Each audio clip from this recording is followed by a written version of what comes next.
Hello à tous, c'est Thomas de Cards Hunter. Aujourd'hui, je vous parle de gradation de cartes, un sujet un petit peu complexe. Donc, j'espère que vous allez apprendre pas mal de choses. Donc, je vais vous présenter les 4 différentes compagnies principales dans le monde qui font de la gradation de cartes, tout simplement. Je vais vous donner mes conseils sur lesquels utiliser pour vos cartes Magic, lesquels utiliser pour vos cartes Pokémon. Je vais également vous dire comment faire. Je vais vous donner pas mal de détails et d'infos, donc il va y avoir beaucoup d'informations dans cette vidéo, j'espère que vous allez apprendre des choses. S'il y a des sujets que je n'aborde pas, vous avez d'autres questions, n'hésitez pas en commentaire à me laisser un petit message, je répondrai à tous les commentaires bien sûr. Donc on va commencer, je vais vous parler tout simplement de pourquoi grader vos cartes. Tout simplement, premier point, les protéger. Donc ici on a un boîtier PSA, donc dans un boîtier PSA votre carte ou dans tous les autres boîtiers d'ailleurs, votre carte va être protégée des UV normalement, elle va être protégée de la poussière, de l'humidité, etc. Donc elle n'est pas protégée de l'eau par contre, donc n'immergez pas vos cartes gradées dans de l'eau. Je ne sais pas pourquoi vous auriez à faire ça, mais ne le faites pas, vraiment n'essayez pas, très mauvaise idée. Euh, voilà, donc on va protéger notre carte dans un premier point, et puis la compagnie de gradation va lui donner une note. Tout simplement, par exemple, ici, vous voyez ce Dracofeu, je ne sais pas si elle a mise au point. Voilà, c'est un 9. Donc, toutes les sociétés notent sur 10 vos cartes, sachant qu'il y a parfois quelques petits détails en plus. Par exemple, chez PCA, donc à pas confondre avec PSA, vous pouvez avoir 10 plus, c'est-à-dire que c'est un 10, mais la carte est encore meilleur état, etc. Donc, il y a pas mal de petites subtilités dont je vais vous parler. Et donc, votre carte est notée. À quoi ça sert? Vous pourriez me dire tout simplement. Ça sert à lui donner une valeur plus élevée, mais surtout, pour moi, le plus important, une fois qu'on a une carte gradée, c'est qu'on va pouvoir avoir un historique de vente précis des cartes dans le même état. Donc c'est-à-dire qu'aujourd'hui, j'ai ma carte c'est un Dracofeu. Voilà, en plus on a toutes les informations ici. C'est un Dracofeu deuxième édition en anglais qui a eu 9 sur 10. Et je vais pouvoir tout simplement aller regarder sur eBay ou sur tous les autres sites de vente à combien se sont vendus ce Dracofeu PSA 9. Et du coup, je vais avoir une idée précise de la valeur de ma carte. Aujourd'hui, quand j'ai mon Salamèche comme ça, pas gradé, qui est en état, peu importe dans l'état dans lequel il est, ça va être très difficile de lui attribuer une valeur à Pokémon. Donc, on va pouvoir aller regarder sur eBay, mais notre carte, il y en a qui vont être vendues à 50 centimes, il y en a qui vont être vendues à 3 euros, il y en a qui vont être vendues à 10, 15, 20 euros. Donc c'est difficile d'estimer une valeur d'une carte non gradée. Aujourd'hui, une fois que ma carte est gradée, je vais pouvoir aller voir l'historique des ventes dans le même état précis et je vais pouvoir vendre ma carte à un prix qui est équitable. Voilà. Donc si vous avez des cartes de valeur qui sont en bon état ou même des cartes de très grande valeur, même en très mauvais état, je vous conseille de les faire grader. Par exemple, si vous avez une carte qui a une valeur au-dessus de 100 euros, qui est en très très bon état, faites-la grader. Si vous avez une carte de très grande valeur, donc disons par exemple un Dracofeu Star, un Latias Star, faites-les grader. Vous ne pourrez que y gagner en fait, tout simplement.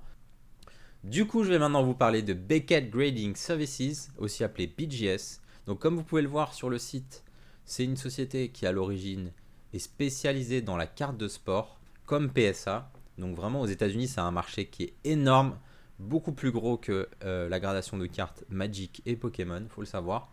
Donc la spécificité de BGS, c'est sa note qui va être divisée en 4 sous-gradations, donc sous-notations. Donc on va avoir une note pour le centrage de votre carte, une note pour les coins, une note pour les côtés et une note pour la surface. Ensuite, cette note, on en fait une espèce de moyenne, voilà, qui va vous donner la notation principale de la carte. Voilà, juste à savoir que la notation de votre carte ne sera jamais plus éloignée qu'un demi-point de la plus mauvaise note.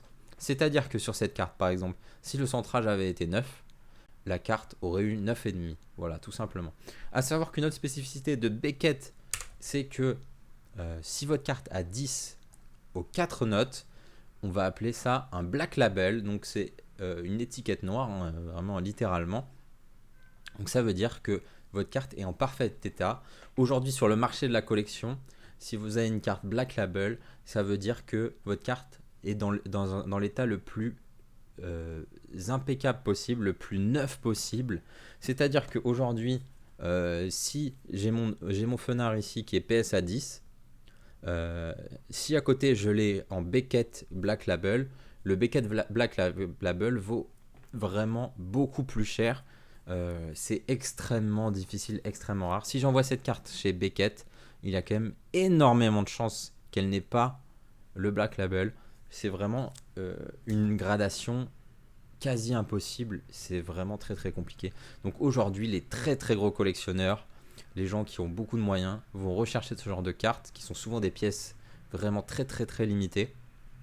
Voilà, sachant que sur des cartes japonaises, c'est plus courant parce que les cartes japonaises sont en général en meilleur état, mieux cadrées, etc.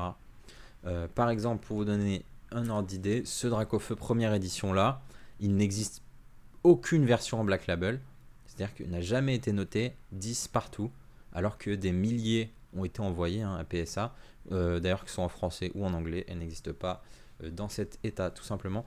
Rien que en état 10, je crois qu'il n'y a que 3 Dracofeu notés en anglais en première édition. Donc pour vous dire à quel point Beckett note sévèrement les cartes. Donc aujourd'hui, qu'est-ce qu'il faut envoyer chez Beckett? Pour moi, il faut envoyer toutes vos cartes Magic que vous voulez faire grader. Donc je vous conseille de grader uniquement des pièces de très haute valeur pour Magic. C'est un petit peu particulier, mais pourquoi? Parce que Magic est un jeu avec lequel sont des cartes avec lesquelles on va jouer très souvent. Et il y a peu de collectionneurs Magic. Il y a des collectionneurs, mais en général, ils jouent avec leurs cartes, tout simplement. Donc si ma carte est gradée, je ne peux plus jouer avec. Donc si vous avez des cartes de très haute valeur, que vous voulez les collectionner, pourquoi pas les envoyer chez Beckett, parce que tout simplement, la majorité des cartes Magic sont gradées chez Beckett aujourd'hui, et c'est là où il y a le plus de recherche des joueurs et des collectionneurs Magic. Les joueurs Magic vont chercher du Beckett, alors que pour Pokémon, les gens vont plutôt rechercher du PSA. Donc, je vous en parle après, mais du coup, chez Beckett, je vous conseille d'envoyer peut-être uniquement vos cartes qui sont japonaises. Voilà, pourquoi pas vos cartes japonaises en état parfait, les envoyer chez Beckett pour essayer d'aller chercher le 10 ou le Black Label. À savoir qu'aujourd'hui, je vous précise un petit peu, c'est vraiment compliqué, je suis désolé, mais par exemple, votre carte PSA 9 de Pokémon, elle vaudra plus cher qu'un Beckett 9. Voilà. Pourquoi? Parce que les gens cherchent plus du PSA, tout simplement. Les gens ont déjà des collections souvent avec du PSA et ils veulent compléter leur set avec du PSA. Donc une carte PSA 9 vaudra plus cher qu'une carte Beckett 9. Par contre, une carte Beckett 10 vaudra plus cher qu'une carte PSA 10. Pourquoi? Parce que c'est très très dur d'avoir 10 chez Beckett. Et une carte Black Label, elle vaudra encore infiniment plus cher. Donc qu'une BGS 10 ou qu'une PSA 10 tout simplement. A savoir que BGS donne également des notes de 1,5 point, donc votre carte peut être un 9,5, alors que chez PSA elle sera soit un 9 soit un 10. Donc si vous pensez que votre carte pourrait avoir 9,5, pourquoi pas l'envoyer au lieu d'avoir un 9 chez PSA. C'est assez compliqué, je vous conseille quand même relativement plus d'envoyer vos cartes Pokémon chez PSA et d'envoyer vos cartes Magic chez Beckett. Pour les autres jeux, je ne sais pas vraiment. Je crois que les joueurs Yu-Gi-Oh font les deux, mais plutôt PSA. Voilà. Donc, je ne vais pas dire de bêtises. Donc, voilà pour Beckett. Donc, comment envoyer vos cartes à Beckett? Vous pouvez soit vous inscrire directement sur leur site et faire la procédure, soit passer par un agent. Donc, ça se fait beaucoup pour les sociétés aux États-Unis, pour éviter les frais de douane, pour éviter les frais de transport et pour regrouper les envois tout simplement. Donc l'agent le plus reconnu en Europe, en tout cas un des plus reconnus pour Beckett, donc ça va être AM Cards Italia. Donc c'est une société italienne qui fait les envois groupés pour Beckett. Donc j'ai ici les prix pour les cartes. Donc à savoir qu'aujourd'hui, pour recevoir en retour une carte chez Beckett, donc si vous prenez voilà, vous voyez ici, donc en 20 jours, voilà, vous voyez 20 jours ici, mais en fait ces 20 jours c'est 6 mois à peu près. Voilà. Comment ça se fait qu'on se trouve dans des situations comme ça? Donc il vous faut à peu près 6 mois pour recevoir votre carte une fois qu'elle est envoyée. En fait ces 20 jours, c'est les 20 jours de traitement une fois que votre colis il est ouvert, votre envoi réceptionné est rentré dans le système.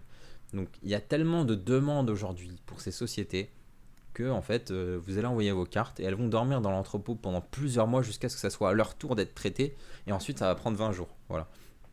Donc on est sur 25 dollars par carte. Donc ça c'est uniquement le prix du service. En plus il faut également compter votre envoi jusqu'en Italie, l'envoi de l'Italie jusqu'aux États-Unis, l'envoi des États-Unis en retour jusqu'en Italie et puis l'envoi de l'Italie chez vous.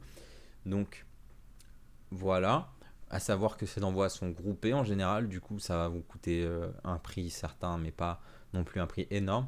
Donc on est sur 25 dollars par carte quand il y a plus de 100 cartes, mais vous même si vous envoyez une seule carte, eh bien attendez je vous montre, on voit pas très bien ici, voilà. Donc si vous envoyez même qu'une seule carte, en général l'avantage de passer par AM Cards Italia, que vous pouvez contacter sur Facebook ou sur Instagram d'ailleurs, va être que eux ils envoient des cartes également. Plein de gens envoient des cartes chez eux, du coup hop, la plupart du temps ils vont envoyer plus de 100 cartes et du coup vous allez payer le prix disons de gros, voilà tout simplement. Donc je vous conseille de vous renseigner de votre côté vis-à-vis de AM Cards Italia. Je n'ai jamais utilisé leur service, donc je ne saurais pas vous dire, en tout cas j'ai entendu du très bon en retour. Tout simplement, voilà pour Beckett. Donc maintenant je vais vous présenter PSA. Donc PSA c'est la référence pour Pokémon. Le problème c'est que PSA n'accepte pas les cartes Pokémon en français, en tout cas pas celles en dehors du set de base. Donc vous pouvez envoyer vos Dracofeu français à PSA. Malheureusement vos cartes Jungle, Fossile ou vos cartes récentes, vous ne pourrez pas les envoyer chez PSA. Donc je vous recommande PSA pour envoyer vos cartes Pokémon en français du set de base, vos cartes en anglais, vos cartes en japonais, parce qu'ils acceptent aussi le japonais, mais pas vos cartes en français d'autres sets, ça ne marche malheureusement pas. Vous pourriez les envoyer à CGC qu'on va voir après. Le problème, je vais vous l'évoquer, c'est que la communauté internationale ne s'intéresse pas vraiment aux cartes Pokémon en français. Donc pourquoi vous embêter à les envoyer aux États-Unis, etc. On verra ça juste après. Mais voilà, donc si vous avez des cartes en anglais, en japonais ou en français du set de base, je vous conseille de les envoyer à PSA. C'est vraiment la référence pour Pokémon. Du coup, je vais vous présenter maintenant comment envoyer vos cartes à PSA. Donc vous avez deux options. Soit vous passez par un agent, comme pour Beckett, soit vous envoyez en direct, tout simplement. Donc si vous envoyez peu de cartes à l'année, peu souvent, vous ne savez pas trop comment ça se passe, même si je vous l'explique ici, je vous conseille de passer par un agent. Vous gagnerez tout simplement de l'argent, ça vous coûtera beaucoup plus cher d'envoyer directement. Pourquoi? Je vais vous le présenter, parce que pour PSA, il faut, si on veut envoyer nos cartes en bulk, c'est-à-dire nos cartes en masse à faible valeur, donc pour les cartes en dessous de 200 $, il faut être abonné. Donc l'abonnement coûte 80 $ par an. Voilà. Donc c'est un service que je propose de temps en temps. Lorsque moi je fais des envois, je vous propose de vous greffer à ces envois. Donc si vous pouvez aller passer un message sur les réseaux sociaux, n'hésitez pas. Et du coup, si vous n'êtes pas abonné, en fait, vous avez accès à une sélection de services qui est plus réduite. Vous avez accès uniquement aux services les plus chers. Donc des envois à partir de 50 $ par carte. Voilà, ça chiffre vite, hein. Donc, mais si par contre, si vous avez juste envie d'envoyer une ou deux ou trois grosses pièces, je vous conseille de passer en direct comme ça, parce que vous allez gagner pas mal de temps sur le traitement. Voilà, tout simplement. Donc, si vous voulez envoyer direct à PSA, donc vous pouvez juste créer un compte ou vous abonner. Et sinon, vous pouvez passer par un agent. Donc, je vais vous présenter l'agent numéro 1 en Europe, c'est Lutkins Collectables. Donc c'est un agent officiel PSA maintenant, c'est-à-dire que PSA a reconnu que Lutkins Collectable était leur point officiel en Europe de collecte, on va dire. Donc Lutkins Collectable, aujourd'hui, c'est plus de 100 000, plusieurs centaines de milliers de cartes par mois qui sont envoyées à PSA, en tout cas plus de 100 000. Donc c'est pour ça que jusqu'au 15 janvier, là, ils acceptent plus de cartes. Le prochain envoi, c'est le 15 janvier. Voilà. Donc Lutkins Collectable, vous pouvez tout simplement télécharger la brochure qui vous donne tous les prix, les tarifs pour Lutkins. Donc je vous les montre rapidement. Donc si vous envoyez une à 4 cartes, c'est 13 pounds par carte. Si vous en avez plus de 50 cartes, c'est 9 livres. Voilà. En plus de ça, il faut vous rajouter tout simplement le prix d'envoi initial, donc de chez vous jusqu'à Lutkins. Et puis ici, vous avez le tarif en plus de l'envoi retour. Voilà, qu'il faudra payer. Donc Lutkins Collectable, ce qui est bien, c'est que bientôt ils ouvrent un bureau à Paris. Donc vous aurez juste à envoyer vos cartes à Paris et à les récupérer à Paris si vous avez envie. En tout cas, l'envoi se fera en France. Tout simplement parce que à cause du Brexit, il va y avoir une zone douanière entre la France et le Royaume-Uni. Donc ce sera beaucoup plus simple pour eux de récolter tous les envois européens à Paris, ensuite de les ramener au Royaume-Uni et puis du Royaume-Uni les envoyer aux États-Unis. Voilà. Donc avec cette tarification-là, il faut compter au minimum, vraiment au minimum 6 mois pour retrouver vos cartes. Voilà, il y a écrit 60 jours ici, mais c'est le temps de traitement. Donc c'est-à-dire qu'entre deux, il y a beaucoup d'autres temps. Donc juste le temps de collecte, le temps que votre package, vos cartes tout simplement, elles passent en traitement. C'est très très long. Donc il y a un deuxième service, c'est le Gold Service. Voilà, c'est quand même relativement plus cher et vous gagnez à peine 35 jours. Donc je ne vous conseille pas vraiment de passer en Gold Service. Voilà, attendre 5 ou 6 mois, c'est à peu près la même chose. Si vous êtes pressé, c'est passer en direct plutôt, tout simplement. Donc au bas de cette brochure, vous avez l'email de Lutkins si vous voulez avoir plus d'infos, si vous voulez leur demander à quelle adresse envoyer, quand, etc. Il y aura toutes les infos. Donc je vais vous présenter en vidéo très bientôt mon envoi PSA. Donc je vous expliquerai comment bien emballer vos cartes si vous les envoyez à Lutkins. Sinon vous pouvez contacter tout simplement Idir Pokémon qui lui est le hub en France pour Lutkins tout simplement. Donc en général il fait des envois groupés depuis la France vers Lutkins. Ça vous permet d'avoir les prix pour 50 cartes ou plus si vous n'envoyez que une ou deux cartes. Donc ça peut être intéressant pour vous. N'hésitez pas à le contacter. C'est un membre très sérieux de la communauté. Voilà. Donc voilà pour PSA. Je pense que j'ai répondu à toutes vos questions. S'il y en a d'autres, n'hésitez pas. Et du coup, maintenant, je vais vous présenter PCA, Professional Cards Authenticator. Voilà, le nom a été quelque peu copié avec PSA. Hein. Voilà. Donc PCA, c'est une société basée à Paris. Donc moi, je vous conseille de grader vos cartes chez PCA que dans un seul cas. Les cartes Pokémon en français, hors set de base. Voilà. Donc, je vous ai expliqué pourquoi avant. En tout cas, aujourd'hui, pourquoi passer chez PCA? Tout simplement parce que PCA a fait sa place dans le marché français. Voilà, il y a pas mal de collectionneurs qui collectionnent du PCA. Donc, si vous faites grader vos cartes PCA en français, déjà, vous pourrez avoir une indication de la valeur vraiment précise. Et en plus, il y a un marché qui existe. Vos cartes devraient se vendre plutôt facilement. Donc, je vous présente les boîtiers. Voilà, alors là on a l'ancien boîtier, enfin c'est toujours le même boîtier, mais l'ancienne étiquette PCA. Donc vous voyez le bandeau en haut est noir et le code barre est sur l'avant. Alors que sur les nouvelles, voilà, ça c'est une nouvelle étiquette PCA. Donc le bandeau est gris et puis on va avoir un QR code à l'arrière tout simplement. Plus de code barre. Avec le numéro de certification ici. Alors que sur l'ancienne le numéro... il est là, voilà. Donc pourquoi je vous montre ça? Tout simplement parce que à l'époque où cette étiquette là était encore disponible, la gradation de PCA était vraiment aléatoire. Donc si vous voulez des cartes, aujourd'hui si vous voulez acheter des cartes PCA, je vous déconseille fortement d'acheter des cartes avec cette étiquette là, tout simplement parce qu'un 10 pourrait ne pas du tout valoir un 10. Donc faites bien attention et surtout quand vous achetez des cartes gradées, demandez des photos de l'arrière de la carte et de l'avant. Regardez bien la carte. C'est pas parce qu'il y a écrit 10 que l'erreur n'est pas impossible, tout simplement. Donc PCA, voilà, ces boîtiers-là, les boîtiers PCA, ils sont relativement plus fins. Voilà, moi je les trouve assez esthétiques, honnêtement. Ils ont bien fait leur taf, PCA. Le problème de PCA, c'est que en plus, voilà, de ces problèmes de gradation d'étiquettes, etc. Il y a pas mal de problèmes, du coup, de cartes qui ont été abîmées. De problèmes de communication chez PCA, voilà. Ils vont abîmer vos cartes, ils vont pas vous le dire. Si vous en rendez pas compte, eh bien ils vont vous le cacher limite.